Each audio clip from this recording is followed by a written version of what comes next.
প্রশ্নে কি বলছে? প্রশ্নে বলেছে, "In a seminar, the number of participants, subject A, B, C are 96." আ কি বলেছে? 96, 160 আর 224 রেসপেক্টিভলি। কি বলেছে? একটা সেমিনার হয়েছে, কোনো একটা সেমিনার হচ্ছে। সেই সেমিনারে যে কিছু মানুষ হচ্ছে এখানে পার্টিসিপেট করেছে। সেই যে মানুষরা আছে, সেই মানুষদের হচ্ছে এখানে সংখ্যা বলে দিয়েছে যে A, B, C এই সেমিনারগুলোতে সংখ্যা বলে দিয়েছে হচ্ছে 96, 160 আর হচ্ছে 224 respectively. Find the minimum number of rooms required if each room the same number of participants are seated and all the participants in a room are from same subject. দেখো কি বলছে যে A তে ধরো 96 জন আছে, B তে 160 আর হচ্ছে C তে 24 জন, 224 জন। এবার আমার সেমিনার হলে রুমস আছে, অনেক রুম আছে। তো সেই রুমগুলোতে ধরো A সাবজেক্টের থেকে যারা আছে তাদেরকেই শুধু আমি বসিয়েছি। ধরো ১০ জনকে বসিয়েছি বা ২০ জনকে বসিয়েছি।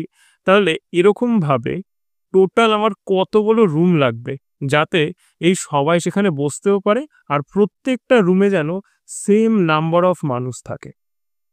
প্রত্যেকটা রুমেই ১০ জন করে আছে বা প্রত্যেকটা রুমেই ২০ জন করে আছে। জিনিসটা এরকম হবে। তাহলে এইরকম টাইপের করতে গেলে আমরা কি করি? HCF বার করি। HCF মানে গসাগু। কি আছে এখানে? ৯৬, ১৬০ আর হচ্ছে কত? ২২৪।